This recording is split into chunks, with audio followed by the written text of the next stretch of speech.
Good afternoon and welcome to the National Urban League's Digital Career Success Series. Today we are on Facebook Live instead of our usual webinar format to bring you live from DC, David Thomas Jr. Excuse me. Already. And today we are talking about all the places we will go, you will go, I will go, your career will go. And we are going to hear from Dave as to what his career has been like, and where he's taking his career. As always, I want you guys to know how important networking is. I met Dave at a career fair when I was representing the National Urban League and Fannie Mae in their partnership for future housing leaders. We both were volunteering and working for our prospective employers and contractors. Dave was there representing Breakthrough Beverages. He is a marketing guru there. And they brought him on campus because it was at Howard University. And David is an alum of Howard. So we'll give him a little whoop whoop and the HBCU shout out. And so we met there, and now he's here today. So maybe if you meet me at another career fair, it could be your turn in this hot seat. But marketing is a career that a lot of people have, a lot of people want, and don't really understand how to get into it. So we're going to get a little into that later on, David. And then the other reason why it was really smart on Breakthrough Beverages' part to have David there participating is as an alum, he had a lot of friends of his own, his fraternity brothers, as well as those who are really trying to break into this industry. We're going to let you tell what you kind of really do, which is a lot of fun. I might want Dave's job one day, and you guys might want it too. So today we're going to ask him all these questions about how he does what he does, not only about his career, but also just his lifestyle. What does he do outside of work? What is the daily routine? So that you guys can get some ideas, and I would love for you to ask some questions as well. So Dave, tell us a little bit about yourself, what your actual title is, since I just called you marketing guru. Okay. And I know that's not the title Breakthrough Beverage gave you or Diageo would let you go by. So tell us a little about yourself, where you're from, and how you ended up at Howard University. Okay, so thank you for having me here. I appreciate the opportunity. So my name is David Thomas. I'm originally from the San Francisco Bay Area, Oakland, California. Currently live in Washington, D.C., where I attended Howard University, as previously mentioned. I also attended Georgetown University for my master's, which I graduated from last year, 2017, in PR and corporate communications. I currently work for the Breakthrough Beverage Group within their Sales and Management Development Program, where I currently serve as the marketing coordinator, probably named as the Trade Development Coordinator for Washington, D.C. Okay, that's a lot. Trade coordinator, development coordinator, all these things. So what was your undergrad degree in when you were at Howard? Gotcha. When I first came to Howard, I studied political science and economics. That's why I wanted to come to D.C. Howard was a great choice for me to be there. I wanted to be into the political, politics and that sphere. But I had a realization later on while I was on the yard at Howard. I had an internship with Capitol Hill, with the Senate. I said, okay, I feel like I made it. This is where I wanted to be. And then that's not where I wanted to be. It took a turn. Tell me a little bit more about the internship. I wasn't aware of that one. I knew of some others. But what was that internship? Did you have to apply? How were you selected? How long did it take? Actually, so with the theme of networking, I actually met a gentleman by the name of William Fields by way of another one of my brothers on campus, Kellen Sims. I connected me with Will. Said, hey, this is David Thomas. He's political science, looking at being, in the industry as far as, wanting to go back home and do politics and whatnot. He connected me with him, said, hey, David, I have an opportunity for you. I think this may be a good one for you. You ever worked on the Hill before? I said, no, but this is where I want to be. Why did you move from California? Yeah, why would I move from California and not want to be on the Hill? So took that opportunity by way of networking through these brothers and had a great time, a great experience, interesting experience. And how was that? We all talk about internships. I've had lots of them, internships, fellowships, everything ships. But what did they have you do? We always get did they make you make coffee? Did you actually do something? Did you write any did you poll? Did you call? What did you do? Because that's the behind the scenes, what really goes on in an internship. So on the Hill, it was very Oh man, I want to be nice about it. Just being transparent and honest. It wasn't as glamorous as what it sounds like. Oh, I work for the United States Senate. I'm an intern. I didn't make any coffee, so no, you can throw. Well, I didn't have to, and I didn't see any other interns do that. But for my role, did a lot of assisting with some of the managers. So there are certain things that need to be written up or edited, or documents or bills need to be run from the Senate building over to the Capitol building. I did a lot of that.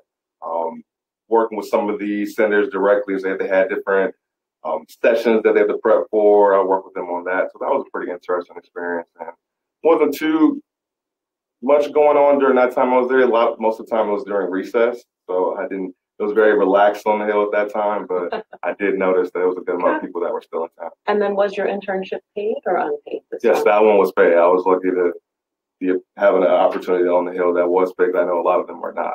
Okay. And have you had any other internship experience? Yes, I've had a number of them. Actually, my first internship was actually in San Francisco with Fiona, council member Fiona Ma, within her office near the city hall.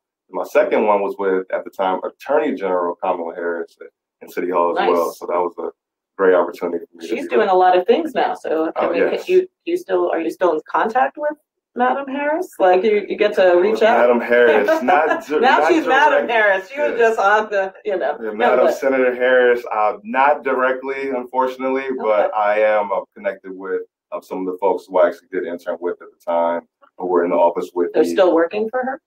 Are any of them still working? Do you know? Not directly for her. That was in the litigation area at that time, but some of them are either still based in San Francisco or are on the East Coast as well. Okay. So sometimes what Dave is also pointing out, which is true, you sometimes do an internship with someone who's not really, they're moving up in their career too.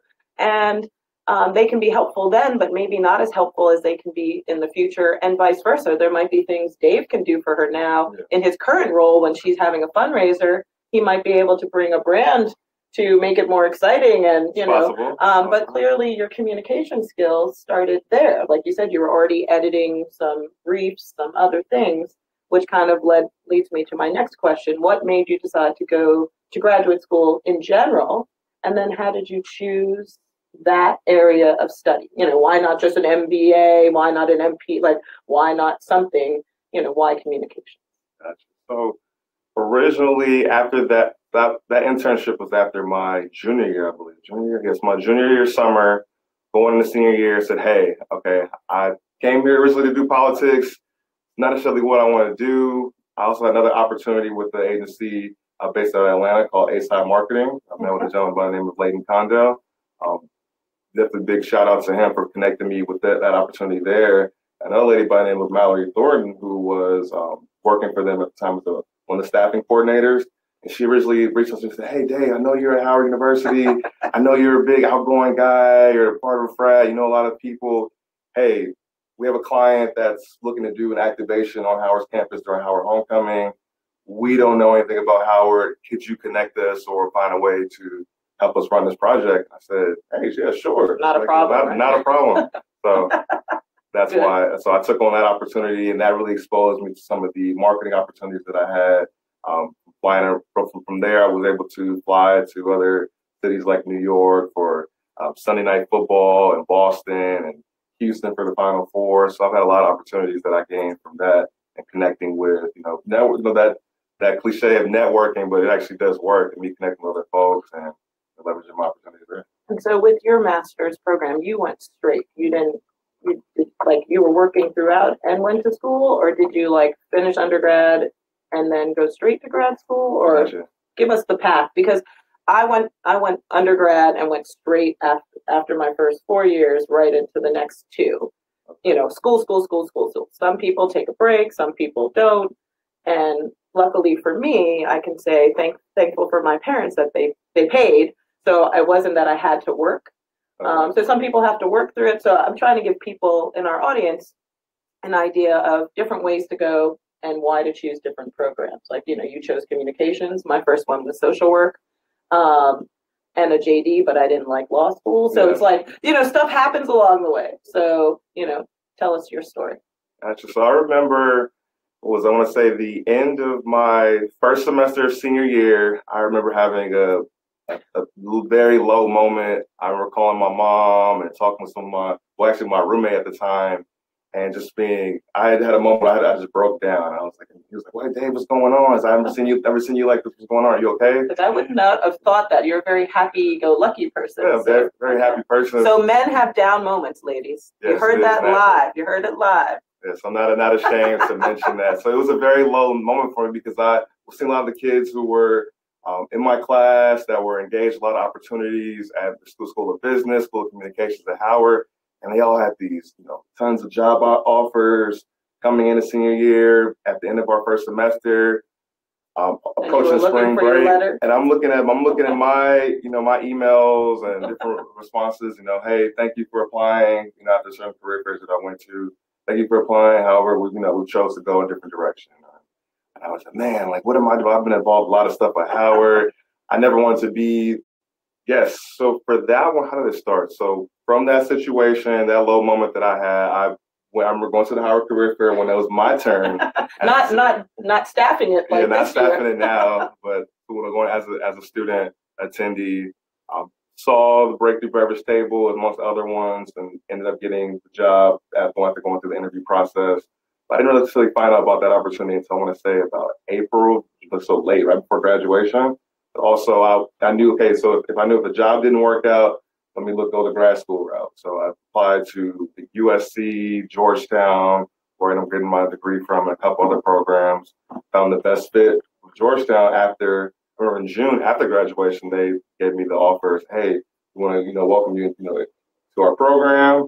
Also, Breakthrough Beverages, like, hey, congratulations, we'd like to hire you. And I was like, oh my goodness, I remember that low moment, the shot through the roof. High. Exactly, and I had both opportunities. I said, you know what, I want to do both. So I knew going into it that I have to make the lifestyle adjustments and speaking with folks so I can know what worked best for me as a recent graduate and someone who's going into grad school while working full time. So, those low moments, a lot of us have those. I mean, I've been turned down for numerous things, or you get the letter, we've decided to go another direction, or we found a better candidate. I'm like, I'm a good candidate. I am. Like, why are you not choosing me? Why not me? But then you get so much offered. Like, then you have the job and the opportunity to go to school.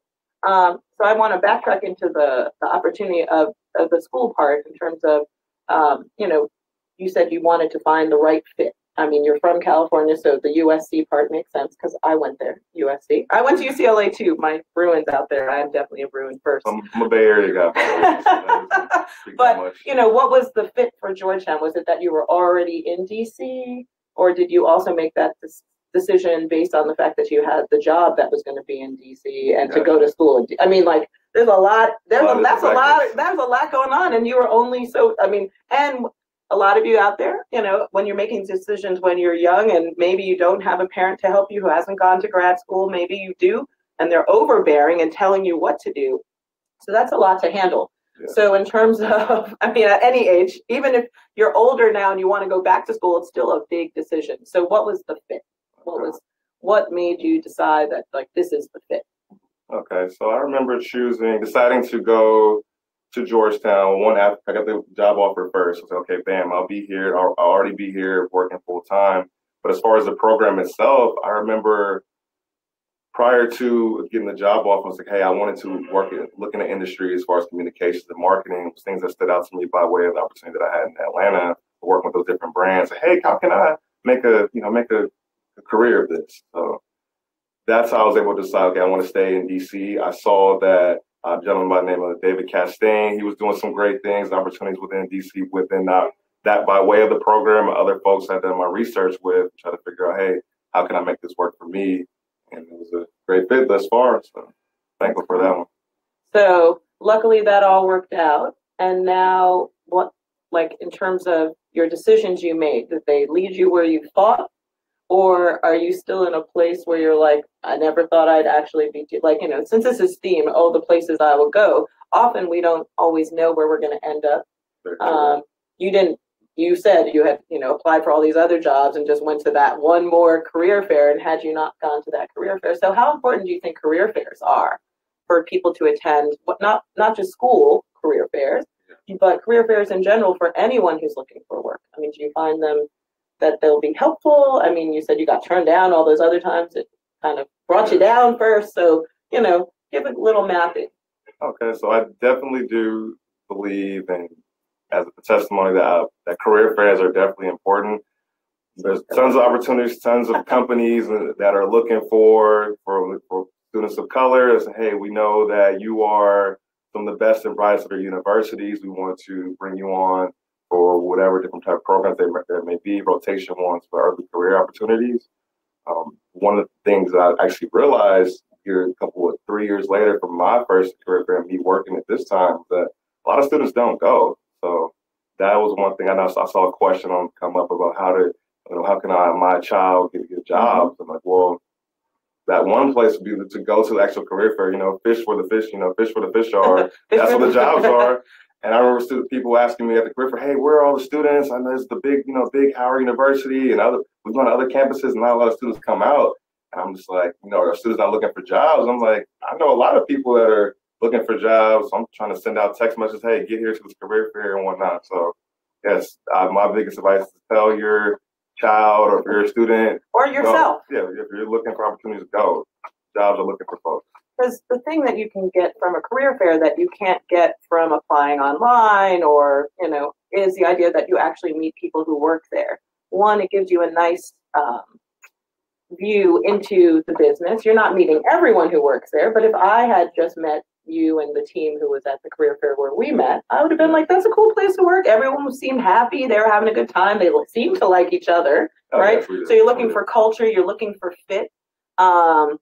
It seemed like they would do other events based on what you guys do. And then you can do some research from there. But often, I mean, you were there that day. Our booths were next to each other. So often what happens, what can be a downfall when you go to a career fair? Like, what are some things that you saw that might have, that turn, I won't say turn off, but, okay.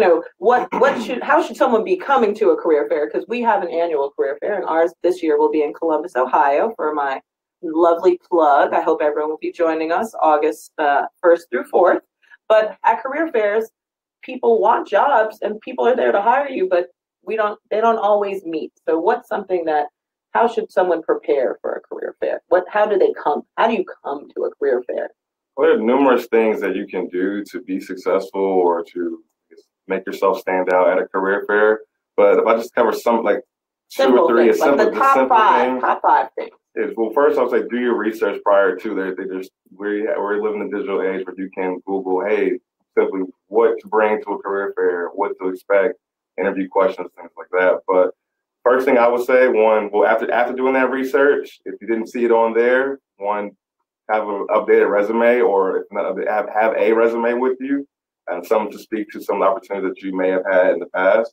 If you have not, make sure you're able to communicate that to whatever said employer or opportunity. Of course, you being looking at someone who's in a college, you may not have had so many internships or you're looking for your first one. So don't feel discouraged. Okay, I don't have a resume or anything I can speak to that talks about my abilities. There's always something you can talk about. So I would say there from the next step, I would say, it's all about appearance. You don't have to go out and buy the fanciest. Speak to the appearance. I'm not saying you have to buy the fanciest suit or the nicest tie or anything like that, or nicest dress for ladies or whatever it may be. But I would say just make sure if somebody's looking for, if you're looking for opportunity, put yourself in their shoes. What might they be looking for to be, part of their company? How they want, you be able to represent them. That's what it's all about at the end of the day, us working together. So, hey, I'm a representation of this industry and this field. It's going to do your research to know what they're looking for, what that looks like, dress for the job that you're seeking.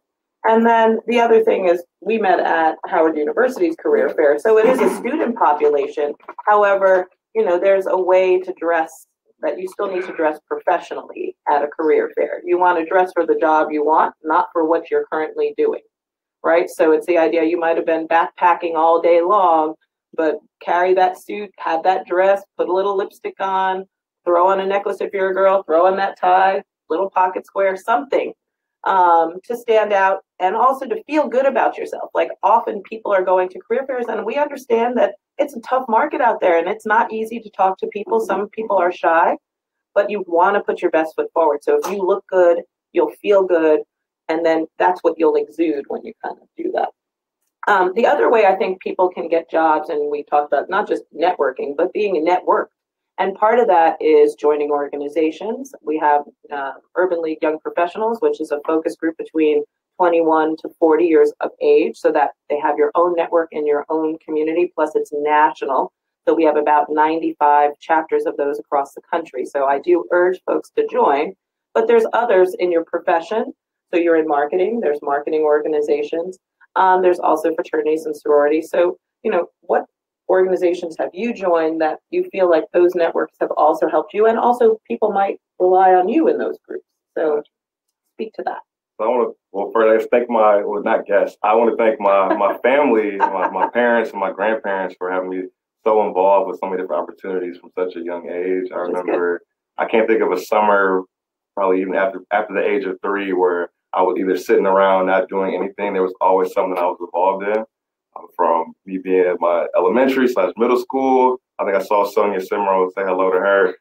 Thank you for the opportunities that I had there, from student council, being a part of sports programs, or whatever it may have been, the band, orchestras, something as simple as that, or going to high school, the same type of opportunity of being a part of student leadership programs or whatever it may have been, to expose myself and take myself out of that, that bubble that I could have potentially been in, being nervous. Nothing wrong with that. Everyone has their shy times and whatnot, but I would say that me being exposed to different opportunities at such a young age helped me to be able to go out and speak to whomever at the stage that I am now at in my 20s. Yeah. No, so the other thing that does come up, and a few of you have the questions here, the idea that, all day long when we were at Howard University, people were coming up. There were more people than we had jobs, right? So you're not, and in our case for future housing leaders, we're actually just promoting the fact that there's about 20 different partners, including Fannie Mae and the National Urban League, Wells Fargo, who have jobs, but we don't know what they have available. So you kind of leave people, when people leave a career fair, they're not often leaving with jobs. There are some career fairs that also do on the site hiring. Ours, we do that, but not all of our participants are able to do that, right? Yeah. So what do you tell people, what's some advice that you have or that you've given or you've done when you've left a career fair, really wanted something but didn't get an opportunity, or they might not have even had something you were interested in, but you like the company, like you did the research and you really wanted to work at Google, or you really wanted to work at the National Urban League, but you wanted to do politics and they only had a job in, maintenance. Gotcha. So what do you do? One of the biggest things that I've seen from career fairs and folks not leaving with opportunities, I would say due to the fact that a lot of folks go to them, they only want to go to the big brand name companies like Deloitte and JP Morgan or Google, as you mentioned. And of course, everyone's going to them. They're like, yeah, I know about that. I want to make sure I get to those tables. And you'll see the different tables. There's tons of opportunities out there. And then a lot of them go overlooked. I remember for my company at the time, it was the Charmer Sunbelt Group for our merger when we were renamed. If it wasn't for the fact that, when I say this, I had no clue what the Charmer Sunbelt Group was. Breakthrough Beverage, you hear that name. What is that beverage? Is it sports drinks or whatever? You would never really know what it was until you go approach the folks and say, hey, how are you doing? I remember for my company in particular, at the career fair, their pitch or something that stood out to draw me into the table, they had a whole bunch of different from the Magnum size alcohol bottles. And at the time I was a bartender, so I was like, oh, I know this. I know Crown Royal, I know Ciroc, I know a lot of these different brands from working with them in the evenings after class. So I was like, hey, let me go check them out. And then this is not something you really asked me just now, but I remember from that opportunity or from that moment where there was someone that came up to me and said, hey, don't even worry about going to that table. And I said, why not? I said, oh, that company, Charmer Sunbelt Group, they don't really hire anybody. It's very selective. You won't even have a chance. Like, don't worry about it. Go to someone else's table. Now, this is one of my peers. I'm just like, whoa. And that almost sounded like a challenge. Yeah, so as the competitive person that I am, playing sports my whole life from middle school and even now, and so different adult leagues in DC, I'm going to say, okay, well, I just said, oh, thank you to that person. Didn't want to cause a scene or go down to that level. It's okay, thank you. So I still went to go check it out. Handed them my resume. Also handed them my bartender resume because I knew I had an upper advantage, and that things that set you apart from the crowd. What can you do? That was a big moment there. If I take away from that. But also the perseverance to say, hey, you know what? I'm going to, no matter what someone else tries to put on me, why not? Why should I feel discouraged based on their, inconsistencies and their biases? So it's worked for me today. I'm still with the company. I'm with the company, still with it since 2015, and it's been working very well. So you've been there for a little while. When you came in, you were something. Have we moved up some? Have we expanded our reach? Have you moved with the company? Yes. I mean, so tell us a little bit about like what you started doing and now what you're doing, and kind of back to all the places you will go. Where are all the places Breakthrough Beverage has brought you? Right. Gotcha. So when I first joined the company, I'm a part of their sales management development program. So like most companies, they have early career programs or rotational programs that expose the students or the new hires to different parts of different roles, opportunities within the actual company itself. So, and I would say for most of you, when you get a new job, not every company does well at what we call onboarding, which is when you first get there to really get you deep dive into that whole company, go to departments that you're never going to work in, may not ever see, but you should know they exist because you get an email from someone.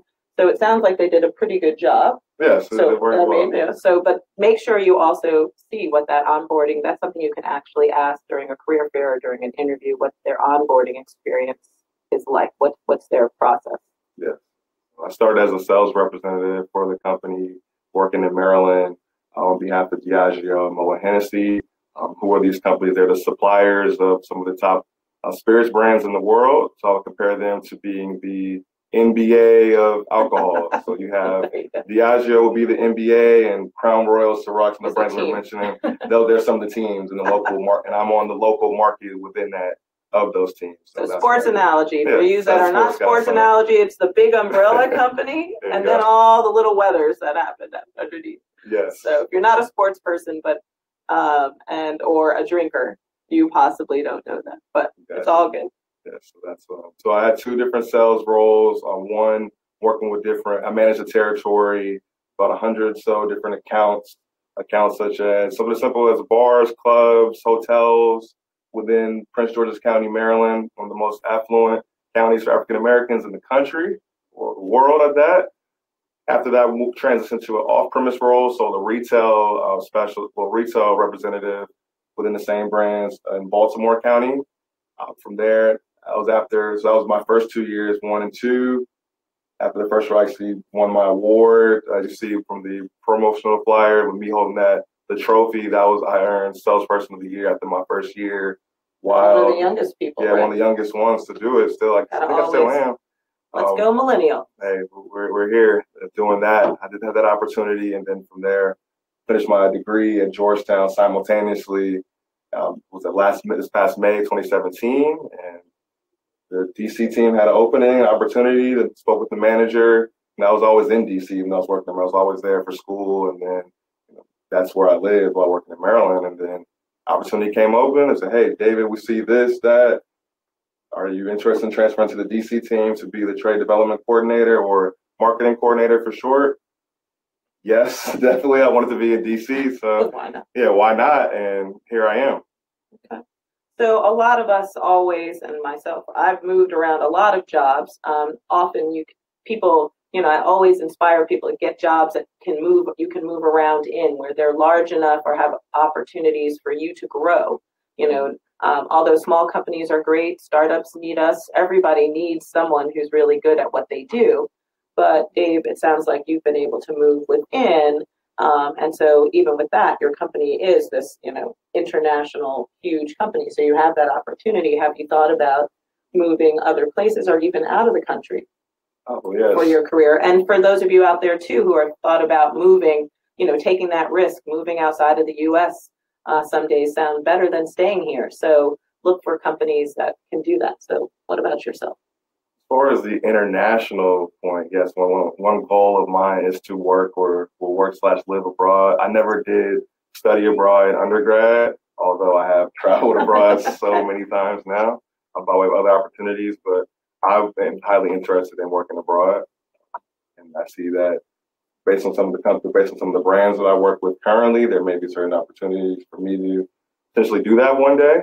But if not, there are of course, there's other opportunities in other industries and with other brands, even competitor brands out there that I could potentially go to. But that's just an idea of what I could do with with my current track that I've been on. Even with your, you have to meet periodically with HR reps or your managers, and they're.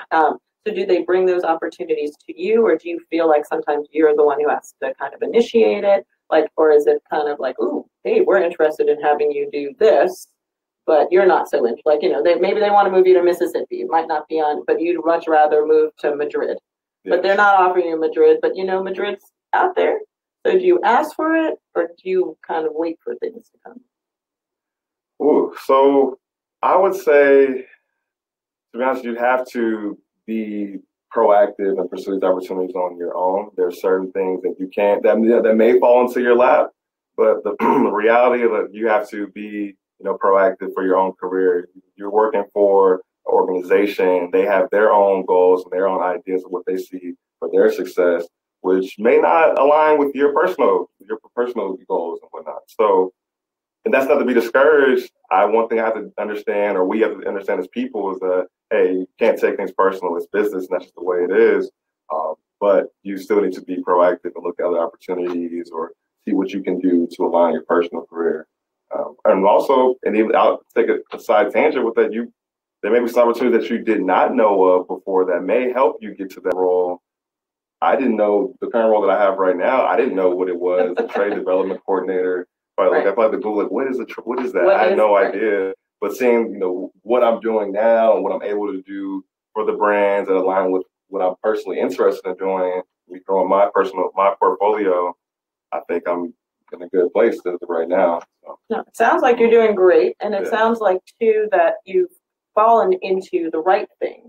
But how do you think others? Because it's always a question. I fell into everything I've done. I don't even know what I do anymore, to tell you the truth. Some days when I wake up, but part of it when I listen to you, it sounds like passion. Like you really like what you do. You like to promote these things. You were bartending and was a nice like tie-in because you kind of knew some of the brands. But if someone doesn't have that and they're trying to find their career path, what is a suggestion? Like, how do you know that you might be on the right road, for all the places that you might go in your life and career journey?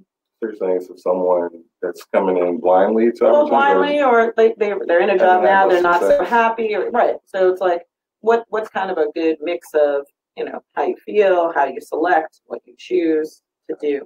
Gotcha. Okay, so I actually spoke with a young lady not so long ago, so at the end of 2017, and she was having some issues. She reached out to me and said, "Hey, Dave, I see you're doing so many great things. I hate my job. I don't know what I want to do. I think I want to leave and move and try this." And she was very uncertain about what she wanted to do with her and her career track. So I know on her end, I say, hey, one of the biggest things that you can do is say, hey, make sure, excuse me, my voice cracking a little bit. Okay. Yeah. So she said, one of the biggest things that you can do is actually take a deep breath and say, hey, look at where you're at currently. You're not in a bad place. Your situation could be way worse. You could have certain health issues, or you could be disabled, and then you could be very limited, but you actually are employed. You have this going for you. Or someone out there who just is not employed. Look at, try to really, I guess, take this time to actually understand what it is that you want to do. Because there's jobs, you can easily do a job for anywhere, and then you'll be like this young lady and say, okay, I got a job, but I don't necessarily like it, so I want to leave and do something else. But one of my biggest pieces of advice is to understand what it is that you truly want to do. Research some folks, whether it be on LinkedIn or Google, or find out who it is that you idol and say, okay, I want to be like Jeff Bezos at Amazon. Okay, well, he wasn't always CEO and the creator of that company. What did he do prior to that? So a lot of those stepping stones are not as glamorous, but very useful. So we just saw that little shout out on the screen. So do you want to tell people where you got your hair cut? And that will also allow me to also remind folks that the other questions that keep coming up is how to dress for career fairs, how to dress for interviews, even phone interviews when you think you're not going to be seen or they're only going to see a certain amount, to really make sure that you are as professional as possible. I mean, look at this man. I'd hire him. I don't even know what for, but I'd hire him. It's not all about the way you look, because a lot of things look good, but there's no substance behind it. So Correct. It's not always about that. But to Miles, I'm going to take a quick shout out to him, actually. He and I grew up together in Oakland. He attended Hampton University, another HBCU. We'll give a shout out. HBCU the other HU. He also joined the other part of 1911. Congratulations to him for joining the Kappa Alpha Psi fraternity incorporated this past month. My father's fraternity. Remember Omega Psi Phi. Big shout out to you, my brother from back home. But as far as another question about, I mean, in general, professionally, you take care of yourself. So what's your deal? I mean, not like morning to night, but I mean, get your hair cut, get your nails done. I mean, what do you like? How do you, just talk about, and for men especially, we don't hear enough from, about grooming. Yes. I mean, you got facial hair. Women, we talk about our hair, short, curly, long, whatever happens. So give us a male perspective on grooming. You work in the workplace, and also about generations. You got older folks working with you, younger people working with you. Yes. So give us a bird's eye view from what you see, especially, you're outward facing. Not everyone, some people just go to their desk, some people work at home. But. Yeah, so this topic has changed over time, relatively speaking. But as far as my perspective on it, I know I'm in front of a lot of clients' faces all the time. I'm out in the market working with different trade accounts or different customers, but I'm also maybe in the office. I want to make sure I'm presentable. I know we have our different company culture that we follow the way we dress when we're in-house versus when we're out in the market, which is not too different versus me dressing similar to this with the shirt. Sure, I don't. He doesn't have a tie, so I don't wear a tie to work. But you would all look at him and say he has a job or he's going somewhere, right? Yeah, but I think that there's some people who go to have worked their jobs with jeans and sweatpants and things like that. So it's not. It depends on the company you're with and their company culture. So it's all relative to that team that you're with. But as far as dressing and looking the part, just want to make sure they understand no matter even if you feel okay, nobody's paying attention to me or it doesn't really matter. I'm just Dave. I'm doing my own thing and minding my business. Folks are paying attention to you. So it's the way you perform. It actually, I know when I say I get my hair cut or I have my clothes clean and looking all sharp for a certain day, I know that I'm going to be, I'll probably be sitting up more, straighter versus me wearing a hoodie where I'm more relaxed and slouched. And not saying I'm not performing well. I'm not saying, hey, you have to wear a suit to be successful. That's not the case. But, your appearance does play a key part of your performance. Yeah, no, it's often a lot of times it makes people feel more comfortable. You're a lot more vibrant, energizing when you feel good. So part of it's not even just how you look, it's how you feel. So what you were saying about the substance of a person, we know often even at our career fair, people are coming from work or coming to us and then going to work and feel rushed, or sometimes didn't even know that the career fair was happening and they stumble upon it and aren't 100% dressed the way they are, but it's how pleasant you are, how welcoming you are, how prepared, how you sound, right? Yes. It's your whole being. So in terms of, now you mentioned your fraternity, how has being part of an organization like that, has that been helpful? Was that helpful to your college career as well as now your career? And then also some of your lifestyle? Like, how does that fit in? I'm sure at one point it was everything. And maybe it still is at different levels, but Yes, that was me joining my fraternity was definitely a highlight of my career at Howard. I remember growing up in the Bay Area, I didn't really know too much about Greek life. We come from the West Coast, besides what Drumline and Stump the Yard and those movies.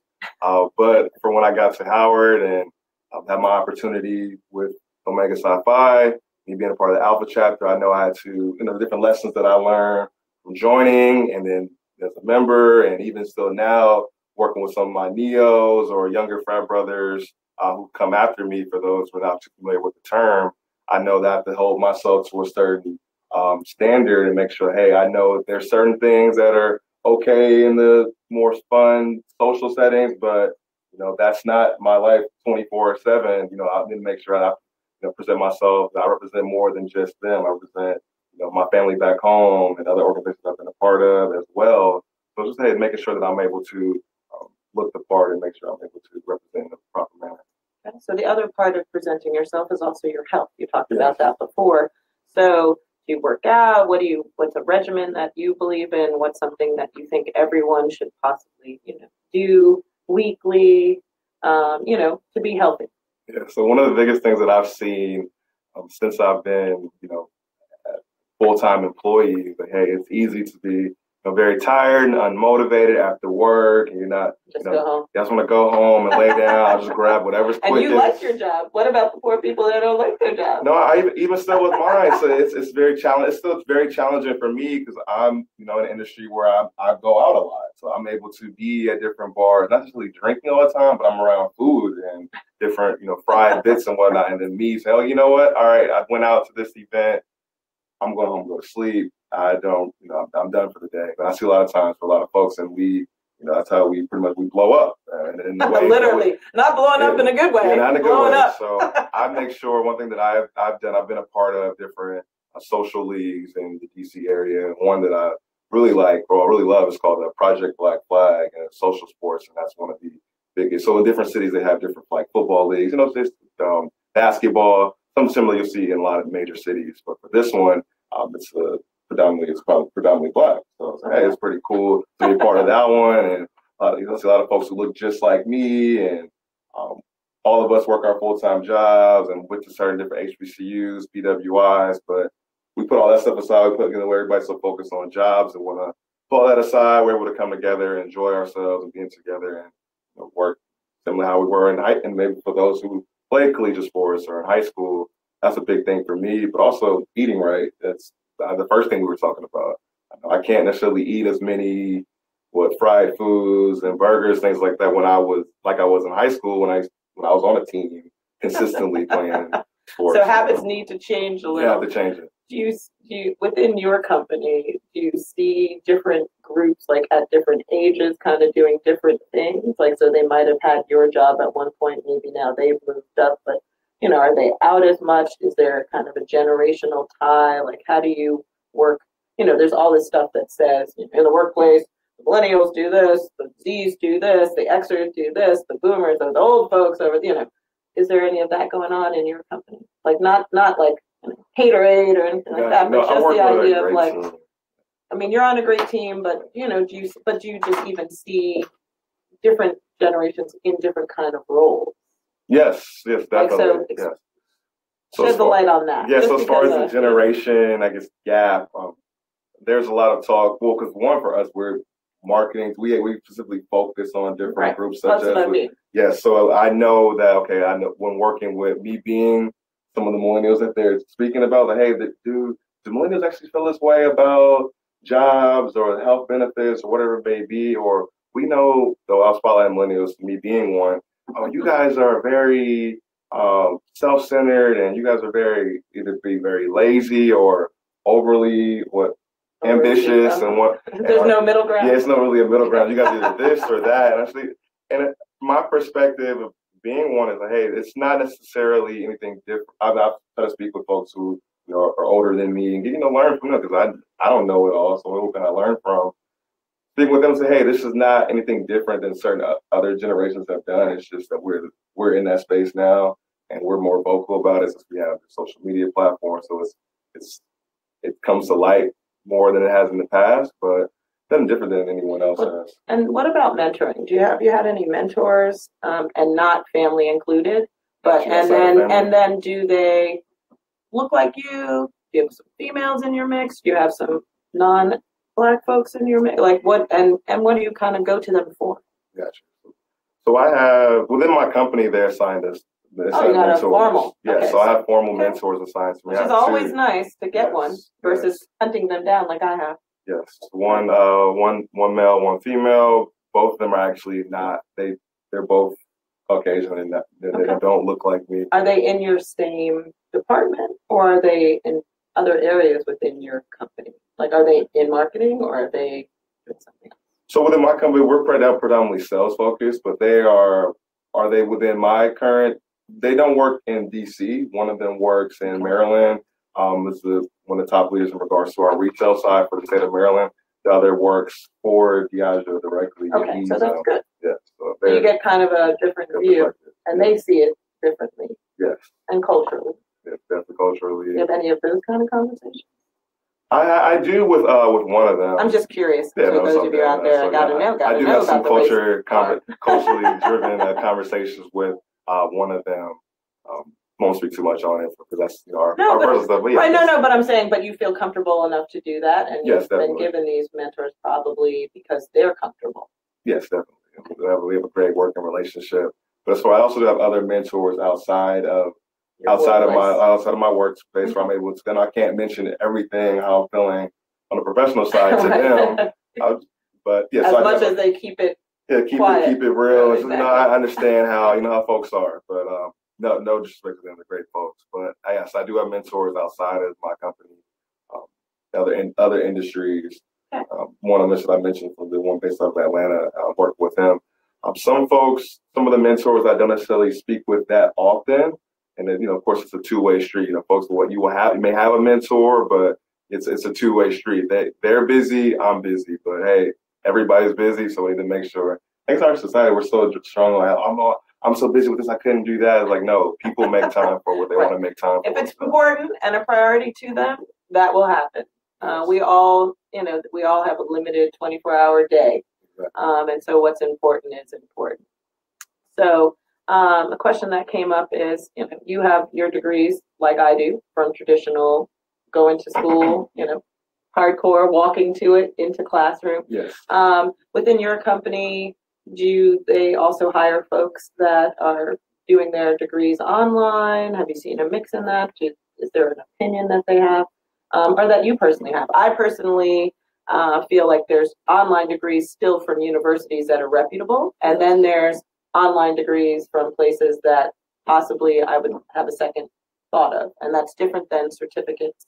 Gotcha. Versus a full, you went to Georgetown, you actually had to go to class, stuff like that. Yes. I feel like that kind of prepared you for some of the stuff you're doing now, not to say, back to time limits. So what's your take on it? I personally prefer the traditional degree. I love the digital age where we can do things online, but I would rather read a book in person, or hard copy physical book versus me reading it online. Also, I had an online course when I was an undergrad, so I like it too much. So I'm an extrovert, so I like sitting, speaking with folks. Which is why he's here today from DC. He didn't have to be here, but I feel like there's definitely that mix, right? Where I think it's your personal preference as to how you study and the amount of time you have. So if you are maybe a parent as well, and you're trying to squeeze in school and get it done and be the mom, the husband, there's a little bit more versus, Dave could just go to school. He's younger, has the ability, and sometimes maybe you have to work and go to school. Yes. And some online does make it easier. I've been in some fellowships that have a mix. So I think you just need to do some research on that company to find out where have they been hiring from. What colleges and things do they list of where most of and look at who's been working there and look at where they've gone to school to give you an idea, maybe to find out, if that's something traditional. Yeah. So you talked about you have formalized mentors from work. You found some on your own in your industry, outside of your industry, different cultures. If you could be mentored by anyone, living or not living, and you had the opportunity to choose. Okay. Who are two people that you would like to be mentored by, and why? Ooh, that's a good question. Thinking off the top of my head, the first person that came to mind, yes, especially with there's no wrong answer. Yeah, no, definitely not. So in the midst of all the racial tension and climates that we are in, we've always been in. That's like anything's changed over time, but I would like to. I have been mentored by someone on the lines of MLK, or doesn't have to do something that that level of prestige, but someone who was really, I guess, on the, the battlefields of what it looked like to be growing up in the South and being a Black man or just Black person amongst all the racial tension. So to kind of give you a balance when you think you're having a bad day, yes. How bad it really might have been. Yeah. Yes, well, yeah, you think you got it bad now, but then there's certain folks who I'm able to access that I really, so the contrary, I actually have had some of those conversations with them, not something an internship, but while I was at Howard and within the HBCU circuit. So I have had access to folks like that, but a consistent mentor, that would be someone that I think outside of my family, that would be someone that I would like to have had in my circle. And then someone from, for the second person, I'll have to come back to that one. I know based on time, I have to come back. That's a really good question. And you spoke about, and I spoke about in the very beginning about internships. Yours, so people, there's lots of internships out there. How do you know that an internship like the one you were in, the ones I've applied for, are credible? Like, how do you find, like, was it just word of mouth? Was it something that came through school? Was it something that you were selected to apply for? I mean, I think credibility for those that, basically comes from who you find out. Yes. I say also do some research, maybe. How long has it been around? Like, has it been that the NAACP has been doing this internship for 25 years? Probably pretty credible. And see where those people have gone. But how did you choose yours? As far as the actual internships themselves, I would say the biggest thing that you want to grasp from is not so much the name of the actual company or group that is with, but actually the skills and things that you're learning while you're on that job and opportunity. Because you could be like me, and I had the Senate internship, and I was, essentially, paper pushing and not doing too much. But on my resume, I looked like I was, almost, on my way to be president of the United States. But had other opportunities for folks where companies have, not that big of a names, like for example, ASI Marketing, MRY, which is a PR agency based out of New York City, and other groups that you wouldn't necessarily know who they were, but they had different clients and opportunities and exposure that they provided me with. And I'm able to communicate that in my interviews with companies. Oh, I'm able to do this. I've led this. And oh, who are you with? Oh, I didn't know too much about that, but I see you were leading different activations at such a young age and things like that. Yeah, so sometimes internships can even come from a individual. They've seen you out, and I'm like, oh, Dave, met you at the event, saw what you were doing. I'm doing this, but it might not be an internship. It could be a side hustle, a job. Right. So that's my last question before we kind of wrap it up is, you have all this great talent and you've been groomed in these great companies. Do you have some desire to work on your own, or do you do some stuff currently that is your own business? And how people can possibly make that a transition or make that their career if the job route does not seem to be working? Gotcha. I have had some times where I say, hey, I want to do my own thing, or I say, I've been unmotivated to go to work sometimes. Hey, I don't really feel like going in, or I don't want to do whatever it may be. So I look at the entrepreneur track. I have worked with, I guess because it's easier said. I know it's easier said than done. So I have gone ahead and worked with certain folks that are entrepreneurs, how I can support some of their goals. Get a crash course of what it may actually be like for me, jumping out and doing things on my own. But do you feel like you've gotten, like if tomorrow Breakthrough Beverage and Diageo, which are not going anywhere, but they kind of went somewhere. Do you feel like you have enough skills to do something on your own for a little while, or would you be looking for another job to gain some other things, or a mix? I would say it would be a mix, but so if I would speak on one side, so if I wanted to go get another job with another agency or another company, I've had other companies reach out to me while I've been with my current role. And that will always happen if you are talented and you're out there. So that's where the networking is. So I do know that I could go to X company tomorrow or a couple of days from now and say, hey, I'm interested in the opportunity. But if I was to do something on my own track, I know there's certain pro bono or contracted positions or opportunities with other smaller groups that are international that I've either worked with or that I would like to, focus on as well. I have that, so I always got something, in my back pocket that I could, work on. But and you can always bartend. And then there's that, and that's how you gotta always find a skill. You gotta just be resourceful. All the places you can go are based on the skills, the talent, and the people that you meet. Back to bartending, which is still. And you can do that internationally. You don't do it here. Exactly. Yeah, no, I think I'll do that tomorrow. So we might follow Dave to some who knows what island somewhere bartending. But for all of you who listened in today, thank you so much for all of your questions. We try to answer them as many as possible in my own weird way of squeezing them in, and some shout outs as well. Dave, you clearly have a great network of friends who are proud of you. I think we at the National Urban League are thankful that you had your booth next to ours for the Future Housing Leaders. Those of you who actually even applied for that, we hope that you'll stay in touch. And if we're not doing it right, maybe you want to apply for a job at Breakthrough Bev. But I think what you've done so far as career, you seem a lot more clear than most, not just for your age. Even myself, I feel like every day, I could do this. I could, and you have a nice career path. And we just wish you the best on that. And because our next feature, the reason why I asked you about, would you work on your own, is our next DCSS, which is coming up in May, will be about all things kind of more on the startup side. Yes. What is it like to own your own business, going from employee to employer, right? Yes. So how do you run your own business, hearing the good, the bad, and the ugly about the gig economy? But you could eventually be a bartender of your own. You maybe own your own bar one day. And you have all the skills for it. You know all the places. You've been to enough cities, right?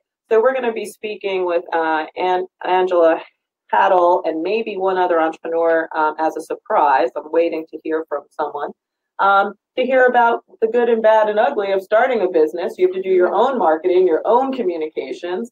You have to build your brand. And I hope that all of you guys will join us for that as well. That will be in our regular webinar system versus today Facebook Live. But to come join us for that as well. And maybe you can listen in and you can ask some questions or maybe learn something. But Angela, like you, has a marketing background, has helped a lot of restaurants with their marketing, their social media. Okay. And now she has her own business called BB Bombs. I'll let her tell you what that really is. It's bath bombs. And it's the idea that it's an industry that's billions of dollars of a market. And if you only have one little slice, you don't have to be a huge company, but you can make a decent living. So we're going to hear from her how she kind of shifts that and also does still work with some of these other clients of hers. But unlike you, she's still millennial, but she has a family. She has two beautiful kids, a husband. So how do you balance all that as well? So versus single life, how you do things a little differently. So I hope all of you will join us for that. There's a plug for it on the screen for you to download and to register for that now. And I did mention in the beginning that the National Urban League, we have our annual career fair. This year it is in Columbus, Ohio. It'll be the first weekend of August, August 1st through 4th, in Columbus, Ohio, because we're being hosted by Nationwide. Their CEO sits on our board, and they are our major sponsor. So when you speak about sponsor dollars and we're events and activations, we will also continue to reach out to all of you guys for the Future Housing Leaders and really follow David Thomas Jr. on LinkedIn or find him on Facebook or wherever he may go. And if you're interested in some jobs, look at those Breakthrough Beverage jobs. Now you've kind of met Dave, and maybe he can give you some inside scoop on how to get a job with him or one of his teams. They are national, right? They're all over. So find us there and find the Urban League Jobs Network on Instagram, here on Facebook, also LinkedIn, and you can follow me as well at Friends of Jody or Jody Brockington on LinkedIn. We had a great afternoon. I want to say thank you for coming all the way from DC. Thank you for having me. It was a pleasure now meeting you, and so I'm going to keep going to career fairs just to get new people to interview. And thanks again to the Future Housing Leaders for your partnership, your commitment to making sure that the future of housing is a little bit more colorful, a little bit more diverse, and making a difference in people's lives. Thank you on behalf of the National Urban League. Signing out.